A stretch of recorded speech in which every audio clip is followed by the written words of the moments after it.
Alright, so I've had the GPD XP Plus for a few weeks now, so I figured I would go ahead and review it and go over why I think it is the best Android handheld game system you can get at the moment, especially the best for Android games. I don't really do that much emulation, so there are definitely better options, cheaper options, especially if you want emulation. But if your goal is playing Android games like Super Mega Champions, Genshin Impact, like any of these, I definitely think the GPD XP Plus is the way to go. So yeah, I think I should just go over this launcher first of all before getting into the device itself, since it actually took me a while to find a launcher that I really liked, specifically for launching games. Eventually I found this one called Console Launcher, which is what I'm using, and I have upgraded to the Pro version, which I think was just like $6. So yeah, it's really nice. It lays out all of your games. Well, you can put some in like the app drawer, but across here, so it's kind of like the Switch. And then you can hit this and it will open a list of all apps, which is really nice. It's also got music, which you can set to open whatever music app you want. I have it set to open Spotify, and then Google Play Store, and then browser, which again you can set to be any browser, and I just have it as Opera because that's what I use.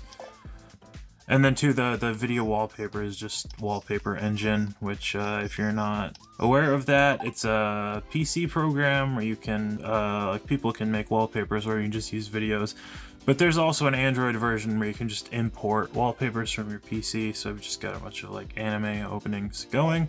Yeah, so it's a 256 gig, got it off Amazon Prime shipped. I know you can buy on other sites and get it cheaper, but I think most of those are going to ship from China, which will mean you're going to be waiting a few weeks to get it in the US, and with China's like ongoing COVID shipping restrictions that still haven't ended, it may be even longer. I just didn't want to deal with that, so I just ordered off Amazon. If you're familiar with Android, it's a lot of basic Android stuff, so like the settings are pretty basic Android settings.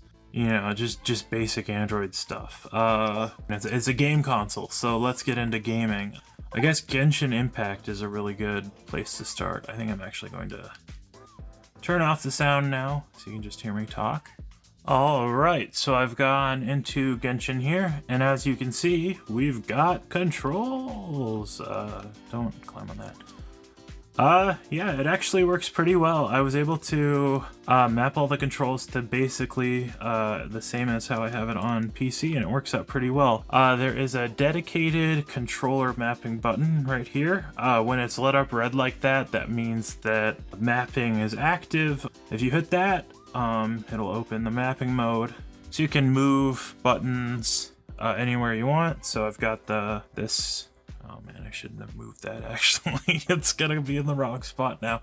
Yeah, you can move all of them except the camera, and that can be an issue. Essentially, if a game has any like UI that displays there, your camera's gonna stop working. I was hoping that like a software update would fix that and let you move it, since I know a lot of the initial reviews complained about that, but that hasn't been a thing yet.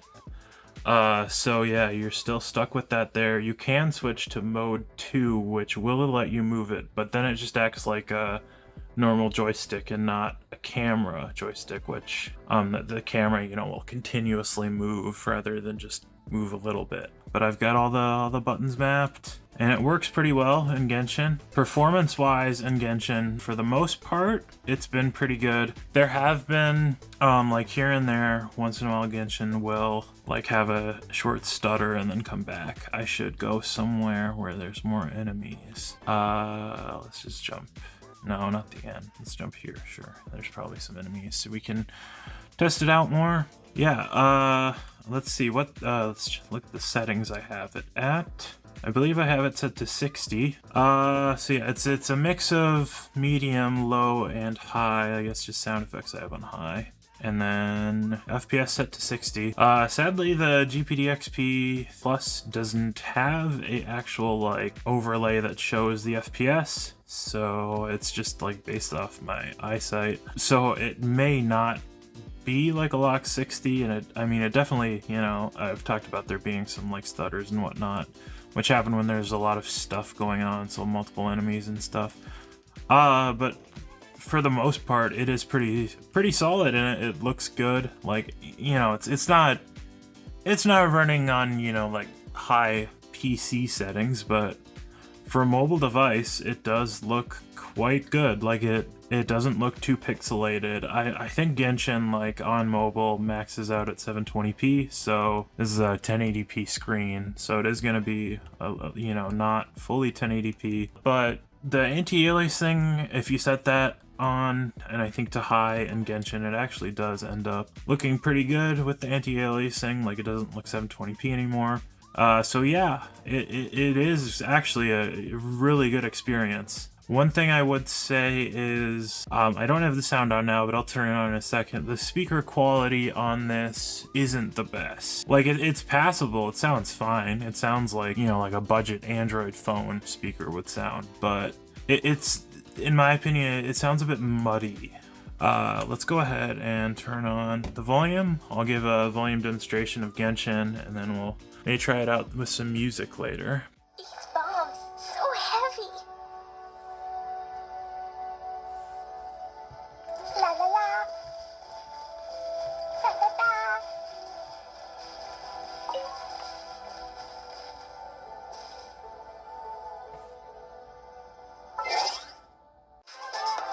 I'll be okay. I'm good either way. What happened to my heart? Forget about me. All the things I could give to you, baby. Yeah, so like I said, it's just a bit muddy, I guess. So yeah, I don't know how well that comes through in the video. I mean, recording speakers is always going to be just not a good way to experience it, but hopefully my description is okay. It's just a bit muddy, not as clear as I would like. It actually does get very loud though, which I do like. That is something that's nice. Another reason I think that this is, I guess I haven't really given any reasons yet, but one reason I think that this is a better way to go over the Odin for Android games is the screen itself. I actually think Android games work better in a wider aspect ratio. I believe this is 20:9 or maybe like 21:9. It's using a phone screen clearly because you can see the camera cut out, which that is the one thing I kind of don't like. Like here it's covering a little button. You can still hit the button fine though. But yeah, I definitely think that a wider screen, since most Android phones have screens like this, I guess taller for Android, but it's like playing a game on ultra wide on PC. You get more stuff. You can just you get wide. You can see more on the outside of the screen. Once again, for emulation, it's not going to be the best because most of the games you're going to emulate are going to be 4:3 and it'd just be a tiny square. Like PSP and anything newer than that would be 16:9, but you're still going to have black bars on the side, even if it's 16:9. All right, so let's just talk a bit more about the screen. It actually does get pretty bright. You know, since it's Android and using a phone screen anyway, they definitely should, well, not should, but I think they should have gone with an OLED screen. That would have taken this to the next level. But for an LCD, it is pretty good.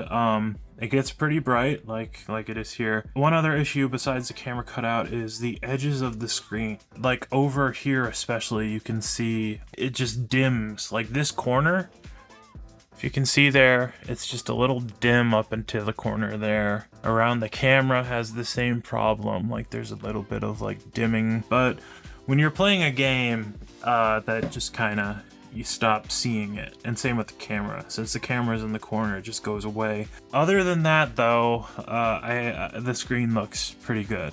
One thing about this too is I definitely recommend changing out the launcher. You know, I went into this console launcher that I really like, but if we go default home app, right now I've got console launcher. I tried Nova launcher on here as well. It worked, but it's made for phones. It's not like, I wanted something made for like a console. So what it ships with was Quickstep and Gbox. I believe Gbox is the gaming one. So this is okay, but like it is more of a gaming launcher where it's based around buttons. The big issue I have is I have no idea how to like move things around. Like I cannot for the life of me figure out how to move stuff into the game section. So if I hit info, it just brings up the app info and settings, and you can't hold and move the app around. Like none of the buttons seem to do anything. All the face buttons, that was Y opens it. Well, now it's not doing anything. Like it's just Y opens the app. Let's try B. B doesn't. A opens the app. X does nothing. The shoulder buttons do nothing. The D-pad navigates. The stick navigates. Clicking the stick opens the app. Like, I don't understand clicking that stick. Like, how are you supposed to... And then in settings, there's this, where is it? Video guide. It is literally just like an advertisement, I believe.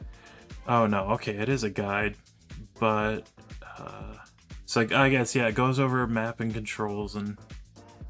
But it doesn't go over how to, like, put games into the game thing. Yeah, switching the fan. That's another thing I haven't gotten into yet, is, so luckily now that I'm here, I can switch back to. And then the other one, it comes with Quick Step, is just like a basic Android launcher, like you'd expect, like Nova Launcher. And wow, now it's like it's an actual console. So yeah, I would definitely recommend this launcher specifically. I mean, unless you have one you really like already, but what it ships with is just not good. I guess I just should go into a few more games. I haven't really run into any major issues. I guess the only thing I've run into is some games just don't work. Where is... so I can't show it right now because the game is just not installed, but I know Crash Drive 2, Crash Drive 3, and a BMX game I tried.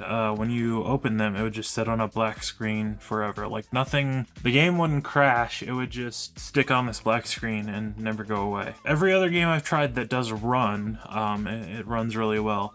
So I guess one other thing, so like Downwell, that game on phones is usually played vertically. But something that you can do with this phone is, if we switch off auto rotate, we can force horizontal. So now let's go into Downwell, and woohoo! It's very small in the center of the screen. So I'm not sure this is like the optimal way to play it, but the screen is high resolution enough that, you know, if you just pull it close to your face, you can see. And once again, I've got everything mapped. So we've got just D-pad left, D-pad right, and then A on the fire button. One other thing, I guess now is a good time to say it about this mapper, is you can't remove any of the map buttons. So all of these buttons on the side are just there, and if I press them, they just hit the empty space. There's no way to just choose certain buttons. So I do think the Odin does that better, where you can, you know, choose a button and then plop it down on the screen and only have that button.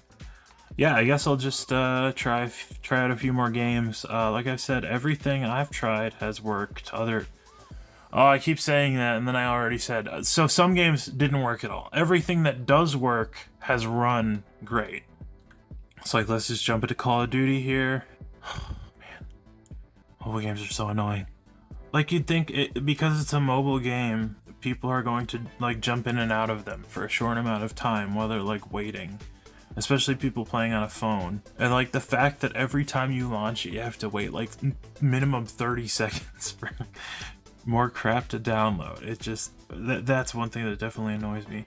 So one other thing I've noticed, Call of Duty, I think it only works with like actual Xbox and PS4 controllers. So it will not see these controls as a controller, so you have to map it, which is fine by me. I've got it, I mean, I prefer using L1 to jump in first-person games, and I've got a gyro aiming on because I'm not an idiot.